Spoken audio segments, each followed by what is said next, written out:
Bueno, vamos a hablar de las fisuras anales que se nos pueden hacer por diversos motivos y uno de ellos es pues la evacuación de heces muy duras, por ejemplo, o también una diarrea muy prolongada. Esto también se relaciona muchísimo con el estreñimiento. Pero vamos a dejar que la experta, la proctóloga que nos visita hoy es doña Graciela Cortés. Doctora, muy buenos días, bienvenida. Muchas gracias por la invitación. Un placer tenerla aquí, doctora. ¿Cuáles son esos síntomas que nos pueden alertar, verdad, de la aparición, digamos, de una fisura anal, doctora? Bueno, el síntoma más importante de una fisura es el dolor. Y es un dolor que se describe como dolor exquisito a la hora de defecar. Y como usted dijo, puede ser desencadenado por la presencia de materia fecal muy grande, muy dura. Y la persona al defecar, en vez de dejar que las cosas sucedan como debe de ser, relajando el esfínter, el músculo que cierra el canal anal, tensa porque tiene miedo de que ese bolo fecal lo desgarre. Ahora, cuando me limpio después de las deposiciones, digamos, y siento o veo que hay un sangrado, ¿esto tiene relación directa? ¿Las fisuras anales generalmente sangran o no, doctora? Sí, sí sangran, pero no es la única causa de sangrado. Entonces no es algo que pueda decir uno, ok, si tengo sangrado, tengo fisura anal. Puede tener hemorroides, puede tener un cáncer, puede tener otras causas de sangrado. Ahora, si se presentan varias fisuras a la vez, ¿esto más bien puede ser que nos esté alarmando sobre algo más? No. En realidad, cuando una persona presenta varias fisuras circunferenciales, radiales, eso más bien es propio de lesiones de la piel. O sea, de que la piel está muy frágil y al haber el estiramiento de la piel, se producen múltiples lesiones superficiales. La fisura anal generalmente es una lesión única y profunda. Y además se caracteriza por tener en su extremo, aquí hacia afuera, una pequeña pelotita que se llama papila hipertrófica y que muchas personas confunden con hemorroides. Porque sienten la bolita. Exacto. Ajá. Y creen que esa bolita es una hemorroide y eso no es un hemorroide. La fisura se caracteriza porque tiene esta papila centinela, que se llama así porque nos avisa dónde está la lesión, y un dolor muy, muy intenso a la hora de defecar. ¿Solo a la hora de defecar, principalmente, doctora? Se inicia en la hora de defecar y puede perpetuarse por 1 o 2 horas. Cuando usted dice muy profundo, ¿hasta dónde puede llegar? Puede llegar hasta el esfínter. Uy, ¿verdad? Bastante. En algunos casos, en pacientes que dejan que la lesión siga y siga, eso puede profundizarse y a veces verse los músculos o las fibras circunferenciales del esfínter anal. Además de este dolor, digamos, y de esta grieta y sangrado, ¿uno podría, digamos, tener picazón? ¿Pudiéramos relacionarlo? Sí, podrías tener picazón, aunque no es lo propio de la fisura. ¿Por qué? Porque hay cierta fuga de materia fecal y del material de cicatrización. O sea, al estar la cicatriz esta abierta, la úlcera abierta, secreta ciertas células, ciertas sustancias que cuando se fugan, digamos, cuando salen, contaminan el área perineal y puede provocar picazón. ¿Cuál es el diagnóstico? ¿Cómo se hace el diagnóstico? El diagnóstico es clínico. El diagnóstico es por la historia clínica del paciente y en lo particular yo no le hago tacto rectal a un paciente con fisura porque eso provoca más dolor del que ya tiene. Lo que le explico al paciente es que voy a separar los pliegues del ano y cuando uno separa logra ver aquí, ¿verdad? En esta zona la lesión. Entonces no es necesario hacer tacto rectal.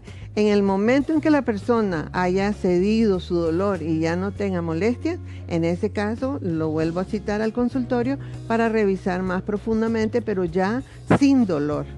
Hay otras causas de dolor anal, hay abscesos anales también, hemorroides, pero casi todo lo que es orificial uno puede verlo con solo separar. O sea, así nada más. Con solo separar, no, tocando pero separando los pliegues del ano para poder ver. Yo estudié en Francia y mi profesor decía, sobre todo, no provocarle dolor a un paciente, porque el paciente no se va a dejar revisar bien.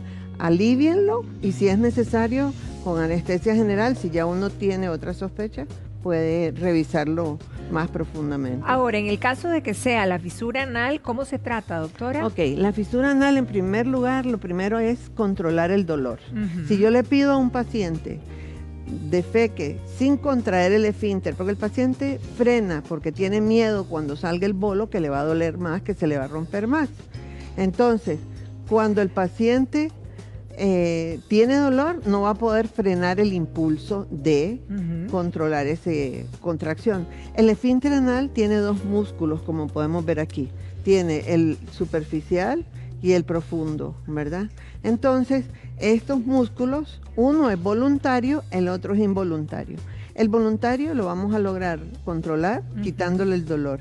El involuntario lo vamos a relajar con una crema que se llama crema de nitroglicerina, ¿verdad? Sí. Es muy importante al usar esta crema, usar una cantidad muy pequeña. No untarse, porque la nitroglicerina es un vasodilatador, es un relajante de la musculatura involuntaria. Okay. Se usa en grandes dosis en infarto para relajar las arterias. En este caso, queremos que se relaje la zona alrededor de la fisura. La causa de la ruptura es la tensión. Claro. Si la tensión persiste, el paciente no se va a curar. Entonces es muy importante que sepan que no deben de usar mucha cantidad y que solo se aplican como una arveja, como una lenteja. No, lenteja no. ¿Cómo se llama? Como un granito de frijol. Sí, como no, un poco más que un frijol. Como una almendra. Un garbanzo. Ok, un garbanzo, que es más gordito. Sí. Okay. Y orientado hacia la zona donde está la fisura, lesión, ¿verdad? Y el paciente va a saber dónde es. Yo le señalo durante el examen físico, lo toco suavemente y le digo, ahí es donde te duele. Y cuando él me dice, sí, ok, ahí se tiene que aplicar la crema. Importantísimo que no se aplique más para curarse más rápido porque puede tener efectos sistémicos secundarios. Bien. ¿Verdad? Ahora, doctora, la pregunta es, en el caso de que el tratamiento hasta ahí donde llegamos no funciona, o no sé si es que no funcione y hay que llegar al caso de una cirugía. Sí.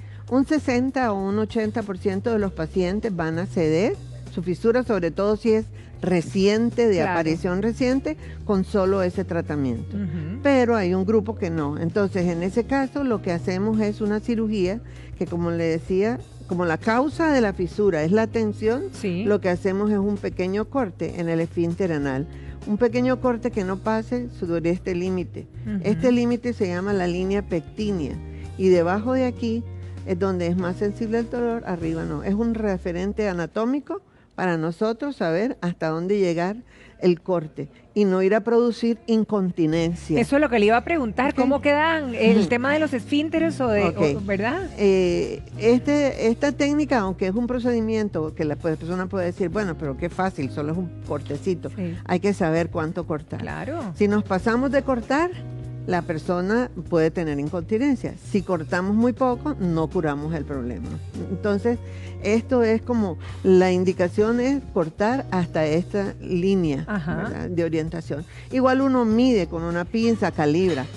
¿Hay riesgo de incontinencia? Sí, un porcentaje pequeñísimo de pacientes en buenas manos van a tener incontinencia transitoria a veces y a veces permanente, nunca total, porque para una incontinencia total tendría que ser que uno corte todo el esfínter. Para terminar, doctor, ¿en cuánto me recupero de esta cirugía? Ok, esa cirugía es muy noble. Las personas tienen mucho miedo de la cirugía proctológica por el dolor, precisamente. Claro. Cuando un paciente ha tenido tanto dolor por una fisura, al nosotros cortar, relajamos el esfínter.